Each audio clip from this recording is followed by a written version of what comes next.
mga guys, welcome back to my channel, Just Automotive mga guys. Pang special tools.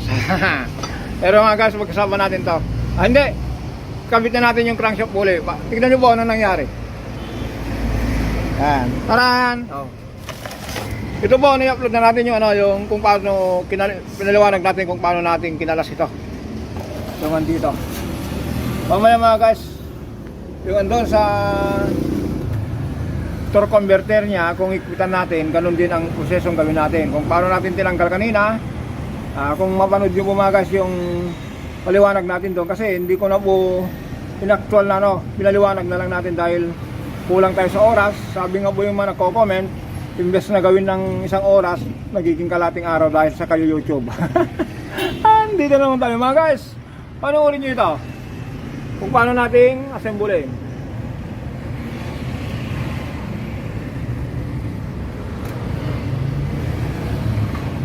Yan. Ito ba, napakahirap tanggalin ano to, kalasin. Alam to ng mga mekaniko. Pero tingnan nyo mga guys, ang nangyari Iwalay. Dumating dito mga guys, parang parang truck. Hindi ko na naipagkita dahil nakatakot yung andar. Akala mo mawawarat yung makina. Kaya mga guys, ang gagawin natin, magsalpak na tayo.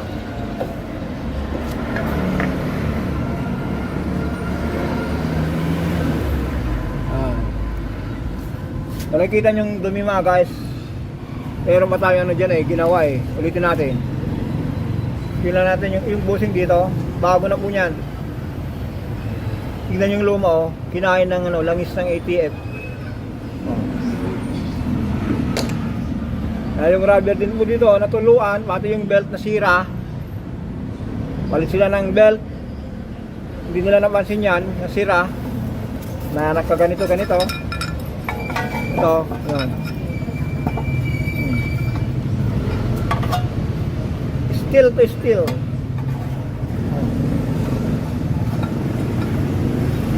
Okay mga guys, ilagay na natin yung punya.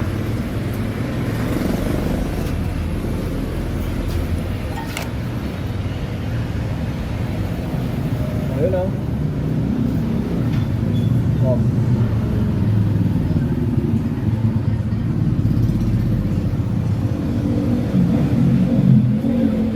okay. Tapos tornilyo.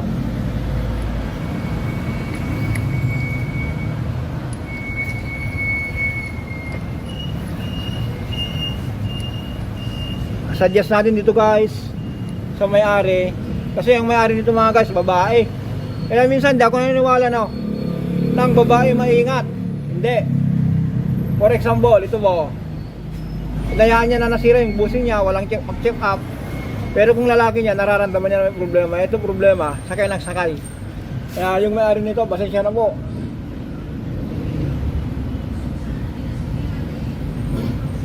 Yan. Sir, lagay natin yung belt. Biruin mo dyan.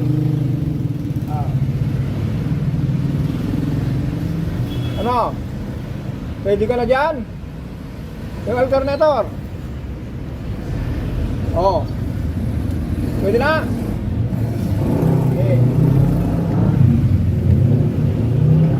Diba ganun lang, napakasimple. Dali lang.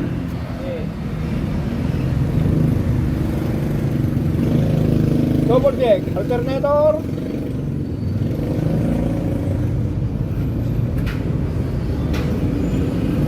Alternator pasok. Bilibin mo.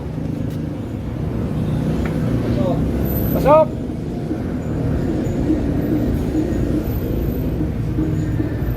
Bitaw. Ayan mga guys, ganoon lang. Ngayon, bibirain ito ng 3-volt drive. Gagamitan niya ng 3-volt drive. Pero bago nating birain ng 3-volt drive yan, punta tayo sa ilalim. Yan, pagkasama natin sa ilalim. Okay mga guys, punta tayo sa ilalim. Ayan mga guys, dito na sa ilalim. Dito na sila torque converter or flywheel. Ganito gawin natin guys. Yung mga ano po, ulitin natin. Na-upload na natin ito sa ano, sa kung paano magkalas. Ngayon, magkabit na tayo. Sir! Pihitin mo na. Pihitin mo na. Maglagay tayo ng ano. Magic tools. Pihitin ko? Oo. Yung 5 feet na. 5 feet.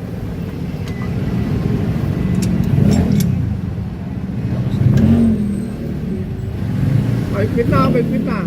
Oo. Sige. Oh. Gawin natin guys. Maglagay tayo ng gis.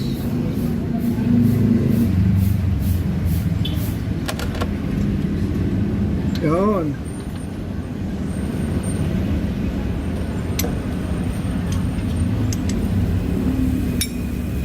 Tapos gis uli. Alam nyo guys, ito yung flywheel. Yung gas na starter po yung ano, yung gamitan nyo ng kalang. Ito na lang, tanggalin nyo lang yung cover na to. Ito po yan eh. Yan. Kung natanggal nyo po yan, tanggalin nyo po yung tornilyo ng isang flywheel. Ilagay nyo ng ito. Ganun lang po, napakasimple. Yan mga guys. Tapos magbira natin kay ano, kay sir yung igpitan mo natin to.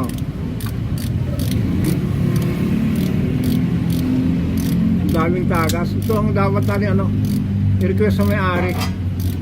Ano sir? Sipain mo yan ha.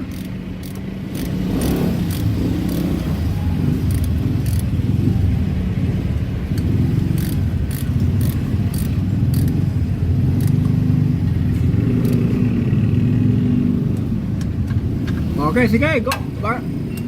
Banat bay. Okay. Sipain mo.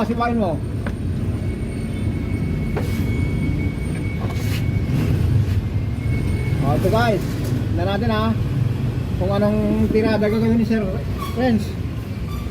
Ito lang. Ayan, kung paano namin tinanggal kanina, ganyan ginawa namin. Dito naman ang banat namin na sa kabila. Ayan, kaya ayan.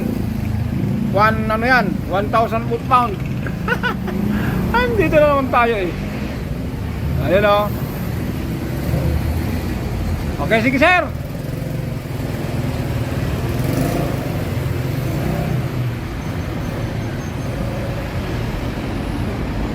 Okay, sige ba, isa ba? Oh, pesto.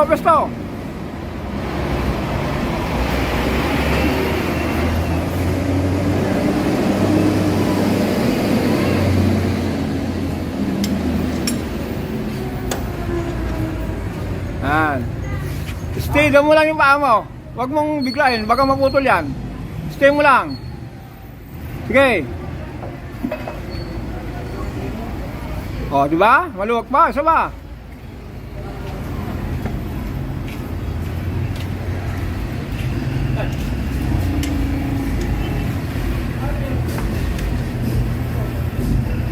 Gusto, yun.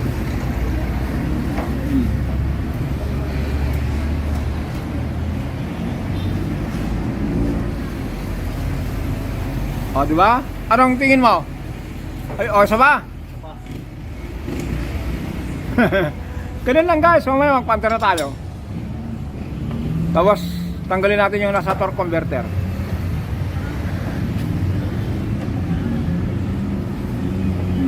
Ayan yung tsura nyo oh.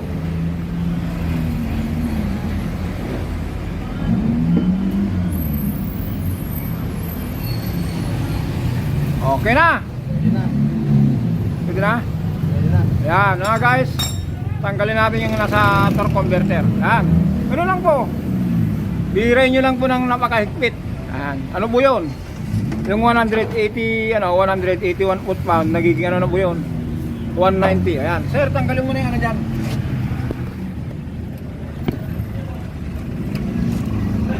Yung gis.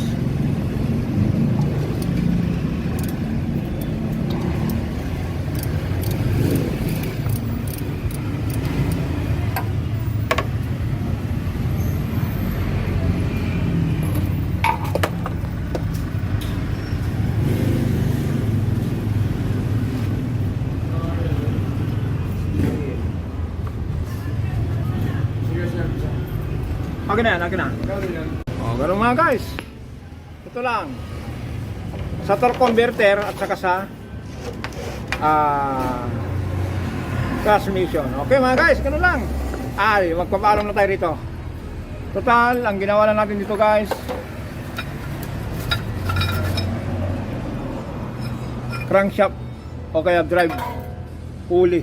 Okay, don't forget to subscribe, like and share. Maraming salamat. Guys ha, ito yung inalitan natin. Ito yung nakakabit doon. Nakakabit na rin yung takip. Yan o.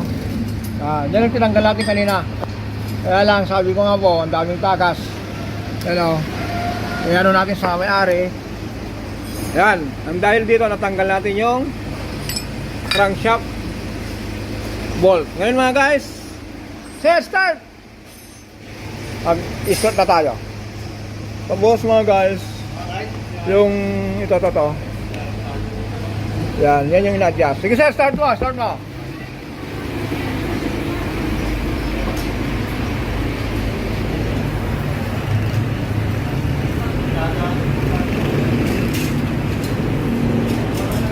Ano, go! Yun! O, diba guys? Ito kasi mga guys, dumating dito parang truck. Ang dahil doon. Klak. Yan, kaya hindi ko na i-video dahil sa sobrang worry ng may-ari. Baka daw may mangyari, kaya pagdating dito, pati agad. Okay, natik natin na yun ang naging problema. Okay, ganun lang po. Honda CRV second gen, replace crankshaft pulley o kaya drive pulley. Don't forget to subscribe, like and share. Maraming salamat.